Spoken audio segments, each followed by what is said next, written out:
Lebaran hari kedua, masyarakat mulai padati kebun binatang Ragunan. Lansia di Bali nekat selundupkan belasan penyu dari NTB.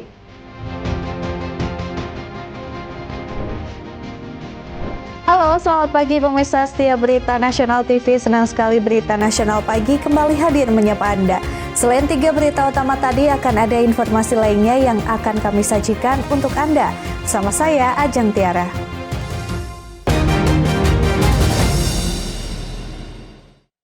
Kita ke informasi yang pertama, pemirsa. Hari kedua Lebaran, banyak masyarakat yang memanfaatkan waktunya untuk melakukan wisata ke kebun binatang Ragunan pada Selasa pagi.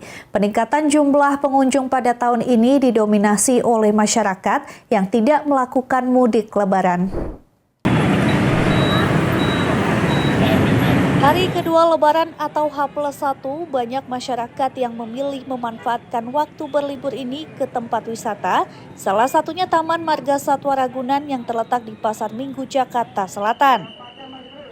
Hal itu terlihat dari suasana kebun binatang yang sudah dipadati oleh para pengunjung sejak pagi. Kepala Humas Taman Marga Satwa Ragunan Wahyudi Bambang mengatakan pada musim Lebaran tahun ini diprediksi akan mengalami peningkatan dibanding Lebaran tahun kemarin karena banyak masyarakat yang tidak melakukan mudik tahun ini dan memilih berwisata ke Ragunan. Menurutnya hingga pukul 9 pagi jumlah pengunjung di Ragunan telah mencapai 9.000 pengunjung dan diprediksi pada hari pertama masa libur Lebaran ini jumlah pengunjung dapat mencapai 80.000 pengunjung. Bambang juga menyebutkan pada musim Lebaran tahun ini pihak Kebun Binatang Ragunan telah melakukan berbagai persiapan mulai dari penambahan kantung parkir yang mencapai 20 titik, pemberian vitamin bagi para satwa hingga pertunjukan feeding time dan keeper talk. Yang mana para pengunjung dapat memanfaatkan pertunjukan tersebut pada satwa gorila, harimau, gajah, kura-kura, hingga jerapah untuk menambah pengetahuan anak-anak. Ini sudah tercatat lebih dari 9.000 pengunjung ya, di posisi jam 9 pagi. Kalau kita melihat data ini, kemungkinan hari ini akan ramai dan bisa mencapai sekitar 80.000 sampai nanti sore jam 16.00. Dan beberapa hal yang kita siapkan terutama dalam pelayanan Idul Fitri ini. Pertama, lahan parkir kita siapkan 2. Sementara itu, salah satu pengunjung yakni Eka yang memilih untuk mengajak keluarganya berwisata di kebun binatang Ragunan ini karena selain tiket masuknya yang murah, namun juga dapat memberikan edukasi kepada anak-anak terhadap jenis-jenis binatang. Dengan siapa aja, Bu? Sama keluarga, sama suami, sama anak 2. Oke. Ibunan, Bu. Yang pertama ya murah meriah ya. Terus ya gimana ya lihat binatang biar kenal binatang itu anak-anak. Diketahui kebun binatang Ragunan memiliki sebanyak 230 jenis koleksi satwa dengan populasi mencapai lebih dari 2.000 ekor. Biaya masuk Ragunan sendiri terbilang sangat murah, yakni hanya Rp4.000 untuk dewasa dan Rp3.000 untuk anak-anak. Berikutnya, tradisi ziarah kubur setelah Hari Raya Idul Fitri menjadi berkah tersendiri bagi para pedagang kembang musiman di sekitar tempat pemakaman umum TPU Karet Pasar Baru Barat, Jakarta. Tak tanggung-tanggung, keuntungan yang diraup para pedagang ini bisa mencapai hingga 2,5 juta per hari. Tradisi ziarah kubur setelah Hari Raya Idul Fitri menjadi momen istimewa bagi umat muslim di berbagai daerah. Selain menjadi waktu untuk mendoakan leluhur, tradisi ini juga membawa berkah tersendiri bagi pedagang bunga dan juru doa yang mencari nafkah di tempat pemakaman umum TPU Karet, Pasar Baru Barat, Jakarta. Setiap tahun, kawasan pemakaman ini ramai dikunjungi oleh peziarah yang ingin mendoakan keluarga atau kerabat yang telah berpulang. Di sepanjang jalan masuk TPU, deretan pedagang kembang musiman tampak sibuk melayani para pembeli. Mereka menjajakan beragam jenis bunga, air kembang, dan perlengkapan lainnya yang biasa digunakan untuk tabur bunga di makam. Salah seorang pedagang, Hairunisa, mengaku bahwa momen seperti ini menjadi kesempatan baginya untuk meraup keuntungan lebih besar dibandingkan hari-hari biasa. Menurut Nisa, keuntungan yang diraup dalam setiap harinya bisa mencapai hingga Rp2,5 juta. Kayak gitu. Kalau boleh tahu Mbak ini pedagang musiman atau memang sehari-hari memang jualan kembang di sini? Saya sih musiman ya, kayak munggahan lebaran baru jualan. Itu yang paling rame dari kapan nih? Dari hari pertama lebaran baru tuh rame. Oh gitu, oke. Ini yang dijual apa aja yang dijual? Ada melati, air mawar, sama pihong, pandan, campuran. Ya. Kira-kira sampai kapan ini? Apa ramenya sampai kapan? Paling seminggu lebaran sih ya. Minggu lebaran ya. Omset kira-kira kalau boleh tahu berapa? Kalau sehari 2,5 juta lah paling ini. Selain pedagang bunga, keberadaan juru doa di TPU Karet Pasar Baru Barat juga menjadi bagian tak terpisahkan dari tradisi ziarah kubur. Para juru doa ini biasanya menawarkan jasa membaca yasin, tahlil, dan doa khusus bagi para peziarah yang ingin mendoakan keluarganya dengan cara yang lebih lengkap. Salah satu juru doa Ahmad Roin Satibi mengaku bahwa ia telah menjalani profesi ini selama lebih dari 2 tahun. Ahmad Roin mengaku menawarkan jasa untuk memimpin doa dan kepada setiap peziarah yang datang. Untuk tarif atau bayarannya sendiri, Ahmad Roin tidak memberikan tarif khusus alias seikhlasnya. Memang hari-hari biasa mah sepi, ramenya ini doang lebaran doang. Kalau boleh tahu sehari kira-kira biasanya berapa orang yang minta didoakan? Atau kadang-kadang ada 10, ada 20. Tergantung orangnya, kecuali ininya sepi nih banyak ininya. Ini pan banyak ininya. Yang doanya banyak maksudnya, dikit awang maksudnya. Tradisi ziarah kubur di TPU Karet Pasar Baru Barat tidak hanya menjadi momentum spiritual bagi para peziarah, tetapi juga membawa manfaat ekonomi bagi masyarakat sekitar. Dari Jakarta, Muhajir Ade Chandra, Berita Nasional TV. Ya, ribuan peziarah memadati area tempat pemakaman umum TPU Karet Pasar Baru Barat, Jakarta. Tradisi ziarah kubur menjadi momen yang tak terpisahkan dari perayaan Idul Fitri bagi umat Islam di Indonesia untuk mendoakan sanak saudara mereka yang telah berpulang. Tradisi ziarah kubur menjadi momen yang tak terpisahkan dari perayaan Idul Fitri bagi umat Islam di Indonesia. Di tempat pemakaman umum TPU Karet Pasar Baru Barat, Jakarta, ribuan peziarah memadati area pemakaman untuk berdoa dan mengenang keluarga yang telah berpulang. Sejak pagi hari, peziarah dari berbagai daerah mulai berdatangan dengan membawa bunga, air kembang, dan perlengkapan lainnya. Beberapa di antaranya bahkan membawa tikar untuk duduk bersama keluarga di dekat makam, membaca surat Yasin, dan memanjatkan doa bagi almarhum. Ziarah kubur pada momen Lebaran merupakan tradisi turun-temurun yang tetap lestari di tengah masyarakat. Tak hanya sebagai bentuk penghormatan kepada leluhur, momen ini juga menjadi ajang silaturahmi bagi keluarga besar yang berkumpul di satu tempat. Iya, kami upayakan setiap tahun pada saat hari Idul Fitri, sehari pertama atau hari kedua. Dan juga pada bulan sebelum memasuki bulan Ramadan, kami juga membiasakan untuk ziarah ke kubur.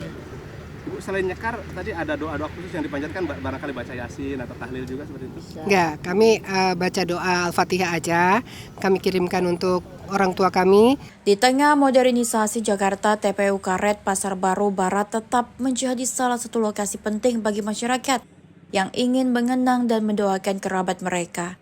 Tradisi ini menjadi pengingat bahwa di balik hiruk-pikuk kehidupan kota ada nilai-nilai spiritual yang tetap dijaga dan diwariskan dari generasi ke generasi. Dari Jakarta, Ade Chandra, Berita Nasional TV. Beralih ke kabar lain, pemirsa, kepadatan terjadi di res area kilometer 57 Tol Cikampek pada H+1 Lebaran. Kepadatan ini berimbas pada antrian yang mengular hingga bahu jalan tol. H+1 Lebaran, kepadatan kembali terjadi di res area KM 57 Tol Cikampek pada Selasa pagi. Hal ini dikarenakan masyarakat masih melakukan perjalanan mudik hingga berlibur ke berbagai daerah bersama keluarga pada momen libur Lebaran tahun ini. Banyak masyarakat yang berhenti sejenak dalam perjalanannya di res area kilometer 57, mulai dari beristirahat, makan siang, ataupun ke toilet. Berbagai fasilitas juga disediakan di res area kilometer 57, mulai dari restoran hingga cek kesehatan. Meski kepadatan terjadi di res area kilometer 57, sistem buka tutup res area belum diberlakukan hingga saat ini, sehingga para pengendara bisa tetap masuk walaupun adanya antrean panjang. Seorang warga bernama Nasya yang hendak liburan pada momen Lebaran tahun ini, meski merencanakan liburannya ke Bandung secara mendadak, Nasya tetap menyempatkan waktunya untuk berlibur di momen Lebaran tahun ini. Mau liburan aja. Liburan dari mana ke mau kemana? Dari Depok ke Bandung. Berapa hari kira-kira ke Bandung? Aku kebetulan PP 1 hari doang. Ini ngambil momen di H+1 Lebaran. Kena macet berapa jam kerja? Aku tadi Depok sampai ke rest area ini ada kayaknya hampir 2 jam. Ada persiapan khusus nggak sih untuk libur Lebaran? Kebetulan enggak sih karena mendadak. Jadi tiba-tiba aja bikin plannya H-1. Iya, H-1 banget langsung ke Bandung. Sama siapa Kak? Kira-kira Sama keluarga. Selain itu, Pak Surya, pemudik asal Jakarta yang akan melakukan perjalanan mudiknya ke Cirebon, memilih melakukan mudik di H+1 Lebaran, lantaran ada keluarga yang kurang sehat. Meski terkena macet di perjalanan, Pak Surya tetap melakukan mudik demi bertemu keluarga tercinta. Betul, lagi istirahat. mau mudik atau mau Lebaran? Kebetulan mudik termasuk Lebaran. Kebetulan dari Priuk, Mudiknya ke daerah Cirebon, Jawa Barat. macet berapa jam dari pagi? Kebetulan kurang lebih dari Jakarta tadi menuju ke area ini, rest area ini kurang lebihnya 3 jam. Agak macet dia. Ya. Perjalanan ke Cirebon Kurang lebihnya menempuh jarak sekitar 5-6 jam. Selain kepadatan di rest area kilometer 57, kepadatan juga sudah terjadi dari tol layang MBZ, tol Japek, hingga rest area kilometer 57 pada pagi tadi. Lebih lanjut, masyarakat tetap diimbau untuk tetap mengantisipasi perjalanan mudiknya, mulai dari memperhatikan kendaraan dalam keadaan prima, memastikan saldo e-tol cukup, dan juga tidak memaksakan diri jika mulai lelah dalam berkendara. Informasi berita lainnya akan kami sajikan usai jeda berikut ini. Tetap saksikan Berita Nasional Pagi.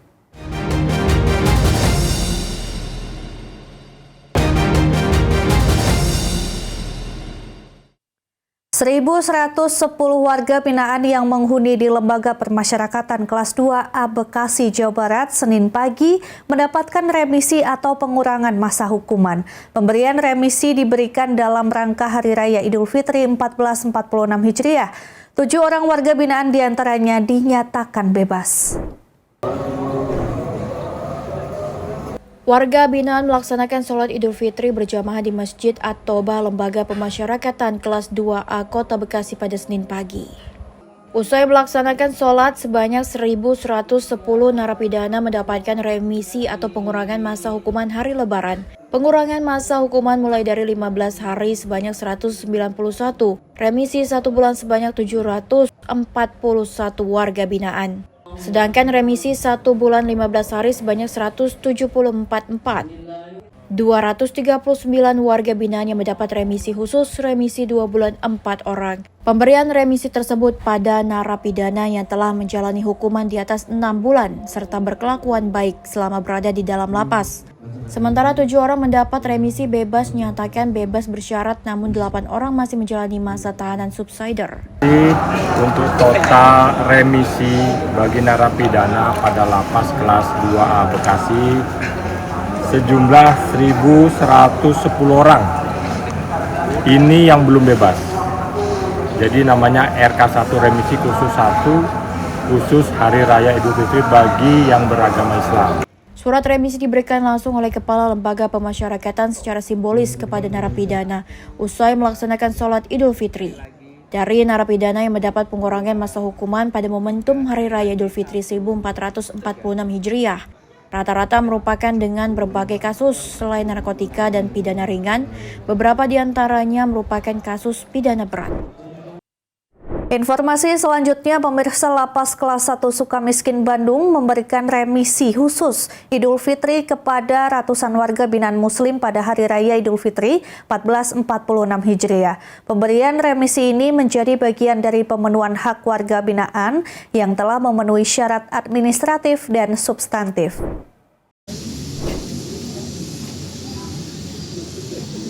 Sebanyak 288 warga binaan di Lapas Kelas 1 Sukamiskin Bandung mendapatkan remisi khusus Idul Fitri 1446 Hijriah.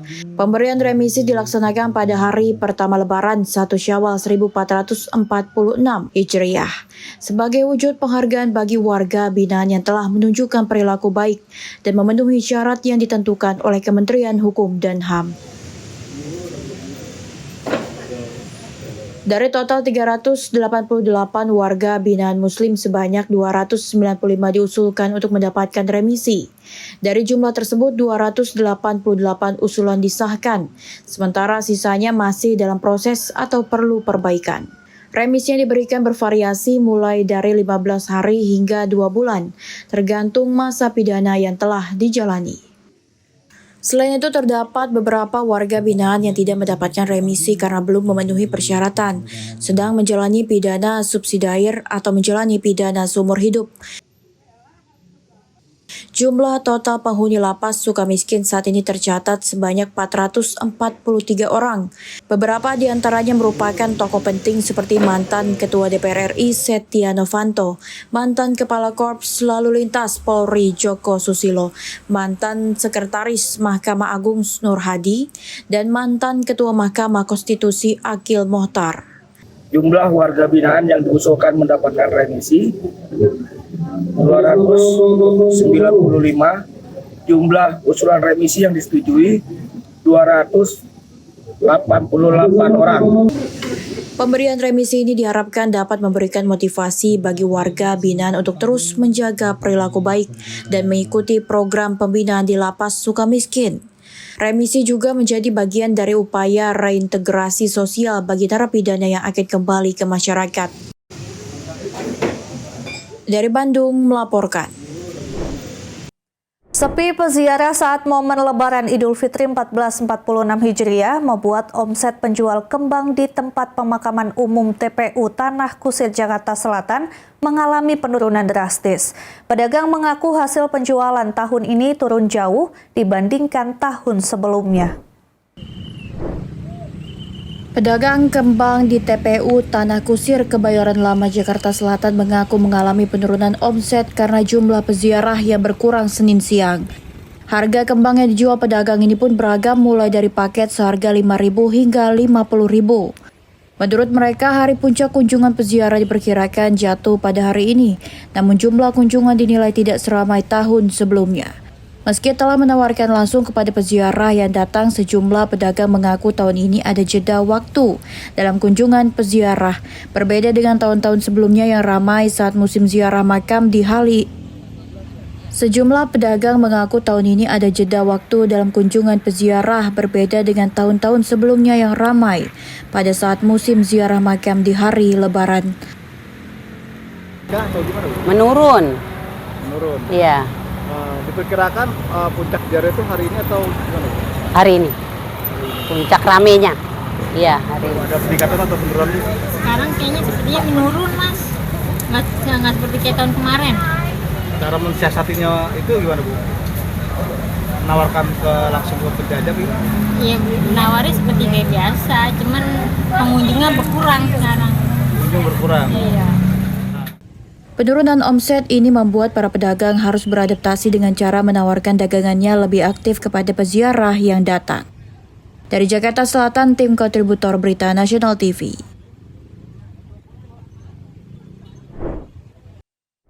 Informasi berita lainnya akan kami sajikan usai jeda berikut ini. Tetap saksikan Berita Nasional Pagi.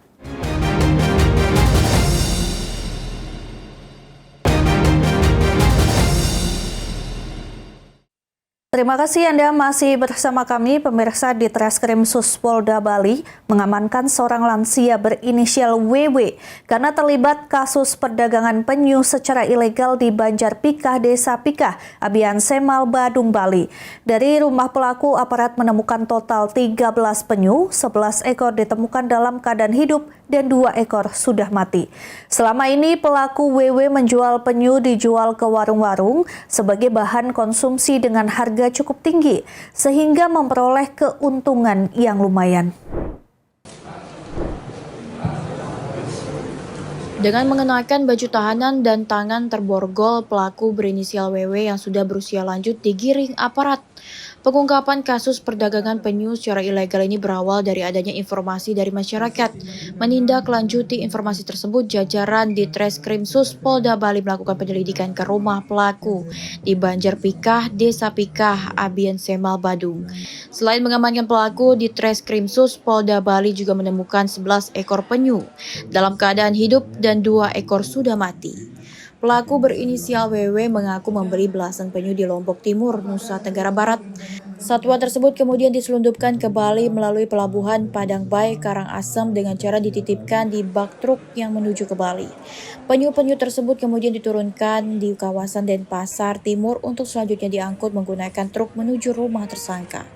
Penyu tersebut kemudian dijual ke warung-warung sebagai bahan konsumsi dengan harga yang cukup tinggi, sehingga pelaku memperoleh keuntungan yang lumayan. Terhadap barang bukti satwa yang masih hidup telah dititipkan di BKSDA Bali dan 2 ekor yang mati sudah dikubur. Saat ini masih kita dalami, namun si tersangka ini mengambil dari luar Pulau Bali dan ini masih kita dalami juga untuk siapa saja atau pesanan dari penyu ini. Untuk saat ini itu dijual ke warung-warung sekitar, jadi dengan harga yang lumayan tinggi, jadi dijual dengan keuntungan didapatkan oleh pelaku. Terkait pengungkapan ini, Kepala BKSDA Provinsi Bali Ranta Hendrat Moko memberi apresiasi kepada Kapolda Bali dan jajaran di Treskrimsus yang secara aktif menumpas praktik perdagangan ilegal satwa liar dilindungi. 11 ekor penyu yang masih hidup kini dititipkan untuk dirawat oleh salah satu kelompok pelestari penyu Turtle Conservation dan Education Center, TSE Serangan. Setelah nanti dinyatakan layak rilis, maka penyu itu kembali dilepas liarkan. Berikan apresiasi kepada Kapolda Bali dan jajarannya, Pak Dirres Krimsus Polda Bali beserta jajarannya yang telah mendukung upaya penegakan hukum terhadap Undang-Undang Konservasi Sumber Daya Alam Hayati dan Ekosistem, dan tadi juga disampaikan oleh Pak Direktur bahwa Undang-Undang 32 2024 mengancam sanksi terhadap pelaku pemanfaatan, pemilikan dan perdagangan ilegal satwa liar dihukum minimal 3 tahun penjara dan maksimal 15 tahun penjara. Ini adalah hukuman yang sangat maksimal sekali setelah terjadi perubahan Undang-Undang 5 tahun 1990 tentang KSDA. Dan saya kira upaya penegakan hukum ini sebagai salah satu upaya untuk memberikan efek jerah pada masyarakat, pada pelaku ilegal pemanfaatan tumbuhan satwa liar yang dilindungi oleh undang-undang. Atas perbuatannya, WW disangkakan tindak pidana memburu, menangkap, melukai, membunuh, menyimpan, memiliki, memelihara, mengangkut, dan memperniagakan satwa yang dilindungi dalam keadaan hidup dan dalam keadaan mati. Tersangka diancam dengan hukuman pidana penjara paling singkat 3 tahun dan paling lama 15 tahun, serta denda paling sedikit 200 juta rupiah dan paling banyak 5 miliar rupiah. Dari Bali, Bagus Raditya melaporkan. Pemirsa, informasi tadi sekaligus mengakhiri jumpa kita. Demikian Berita Nasional Pagi telah menemani Anda. Saya Ajeng Tiara beserta kru yang bertugas pamit undur diri. Terima kasih dan sampai jumpa.